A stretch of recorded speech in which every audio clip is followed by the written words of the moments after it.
आप देखो कि चंद माह की मेहनत के बाद आज डिफॉल्ट की बात कौन कर रहा है?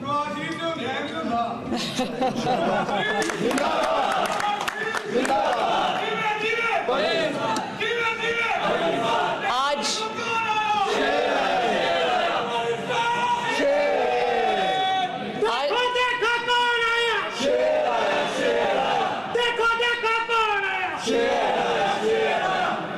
और आप देखो कि जो इकोनॉमी जिसको मईशत जिसमें आपका भी बहुत बड़ा हिस्सा है, आप अपनी मईशत को मजबूत करने में आपकी बहुत बड़ी कंट्रीब्यूशन है। आप यहाँ मेहनत करके कमाते हैं। जो लोग अपने घर वालों के साथ यहाँ नहीं हैं, जिनके घर वाले पाकिस्तान में हैं, मुझे अंदाज़ा है कि वो अपने घर वालों से दूर रह के परदेश में रहना कितना मुश्किल होता है।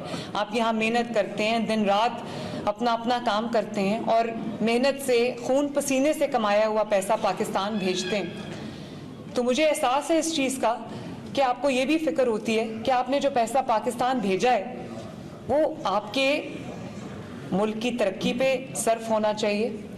आपके घर वालों को, आप यहाँ जापान में रहते हैं, आप देखते हैं यहाँ पे जब आप यहाँ की इंफ्रास्ट्रक्चर देखते होंगे तो आपका दिल करता होगा कि पाकिस्तान में भी ऐसा इंफ्रास्ट्रक्चर हो। जब आप यहाँ की सफाई देखते हैं तो आपका दिल करता होगा कि पाकिस्तान, मेरा मुल्क, मेरा शहर, मेरा गांव, मेरी गली, मेरा मोहल्ला भी ऐसे ही साफ हो। जब आप यहाँ पर एक बेहतरीन इलाज की सहूलत देखते हैं तो आपका दिल करता होगा कि आपके जो घर वाले हैं, आपके माँ बाप, आपके बीवी बच्चे, आपके बहन भाई, खुदा न खास्ता अगर उनमें से कोई बीमार हो तो उसको भी इलाज की बेहतरीन सहूलत मिले। इसी तरह आप ये चाहते होंगे कि पाकिस्तान जब आप पैसे कमा के भेजें तो आपके जो बच्चे हैं जब वो स्कूल्स में जाएं तो उनको अच्छी तालीम मिले और एक अच्छा माहौल मिले रहने के लिए।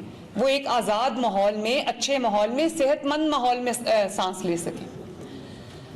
और आप देखो कि अभी चंद माह पहले, मैं चंद माह ही कहूँगी, महंगाई जो थी वो 38% पे थी, 40% को छू रही थी। ऐसा क्या जादू की छड़ी नहीं है नवाज शरीफ के पास? ये वही पाकिस्तान है जिसमें 38% पे महंगाई चली गई थी। आज पाकिस्तान में महंगाई जो है वो 3 या 4% पे।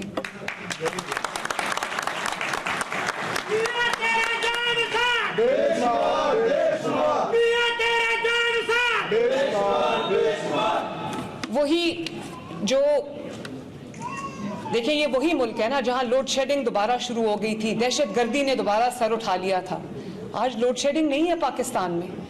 वही सड़कें जो गढ़ों का गढ़ बन गई थी, जहां कदम कदम पे गढ़े थे, वो सड़कें जो नवाज शरीफ ने इतनी मेहनत से दहाइयों में बनाई थी, वो सड़कें 4 साल में टूट कर तबाह और वीरान हो गई।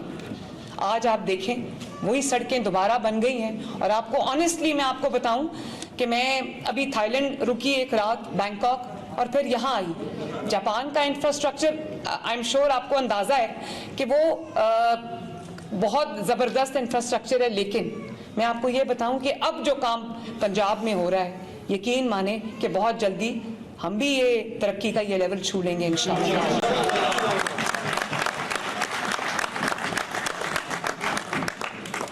और वो दवाइयाँ जो गरीब लोगों को मिलना बंद हो गई थी, अस्पताल में उनको ये कहा जाता था कि तुम्हें फ्री दवाई नहीं मिल सकती, अब 90%, 95% गरीब मरीजों को वो दवाइयाँ दोबारा मिल रही हैं।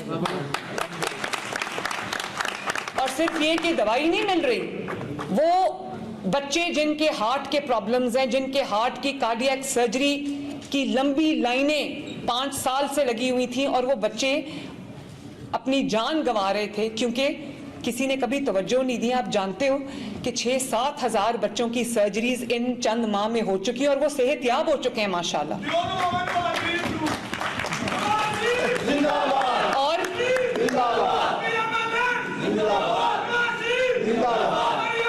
शुक्रिया, बहुत शुक्रिया, बहुत शुक्रिया, बहुत शुक्रिया। और आप देखो, मैं जब देख रही थी इतनी साफ सड़कें हैं, इतना साफ मुल्क है जापान में। रात को टोक्यो में थी, आज योकोहामा में थी। ढूंढने से आपको कहीं जो गार्बेज या कोई गंद नजर नहीं आता।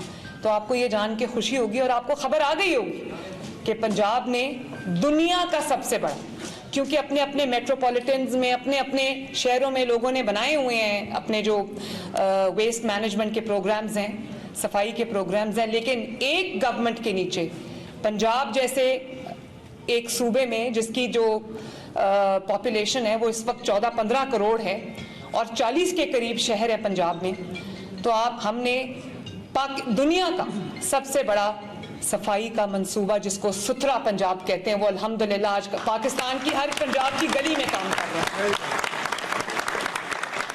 लोगों के घरों के दरवाजे खटका के उनसे कहा जाता है कि अपना कूड़ा जो है वो हमें दे दें। और आज सुबह में एक जो वेस्ट मैनेजमेंट यहाँ पर योकोहामा का पूरा सिस्टम मैं देख के आई हूँ और मैंने इंशाअल्लाह ताला वो मैं उसको इनकॉर्पोरेट करूँगी अपने सुथरा पंजाब के पूरे उसमें।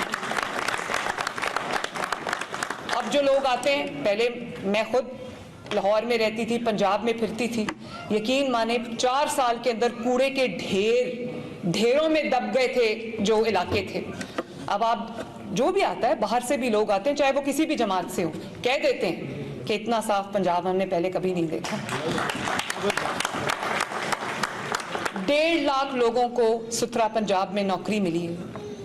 25-30 अरब की मशीनरी मैंने खरीदी है ताकि आपकी गलियां साफ हों, आपके मोहल्ले साफ हों, आपके शहर साफ हों, आपके घरों के आगे से कूड़ा उठाया जाए ताकि आपके बच्चे एक सेहतमंद और साफ सुथरे माहौल में सांस ले सकें।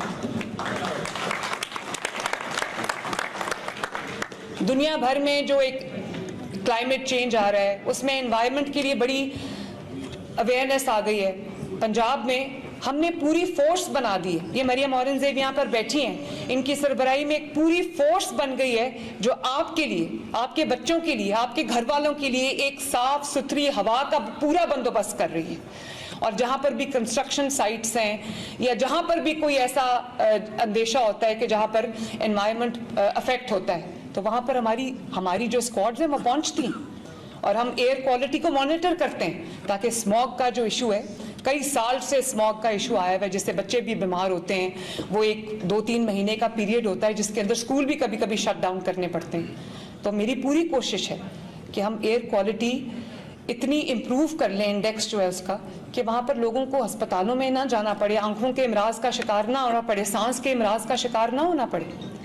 इसी तरह मैं अभी आपसे बात कर रही थी हॉस्पिटल्स की, तो हम सिर्फ ये कि जो अस्पताल में चल के आता है पंजाब में, हम सिर्फ उसका इलाज नहीं कर रहे, सिर्फ पंजाब के रहने वालों का इलाज नहीं कर रहे। आप यकीन माने 4 सूबों और गिलगित बल्तिस्तान से, आजाद जम्मू कश्मीर से लोग आते हैं पंजाब के अंदर इलाज करने के लिए।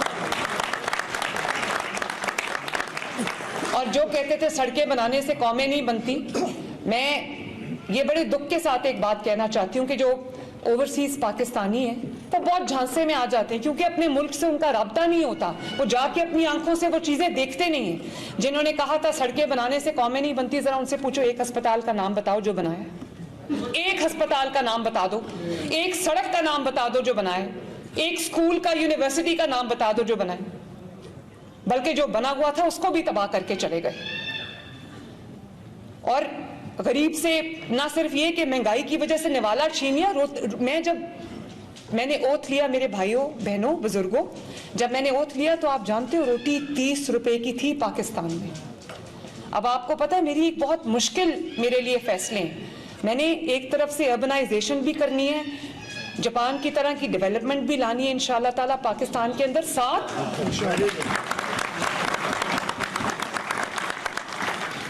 15 करोड़ अवाम के ख्याल भी रखना है, उनकी दवाई का, उनकी सेहत का, उनकी एजुकेशन का, उनके सड़कों का भी ख्याल रखना है। लेकिन साथ साथ मैं चाहती हूँ कि अर्बनाइजेशन भी हो। कब तक हम ऐसे ही टूटे फूटे इंफ्रास्ट्रक्चर के साथ बैठे रहेंगे? अगर सड़कें बनाने से कौम नहीं बनती तो क्या गालियाँ देने से कौम बनती?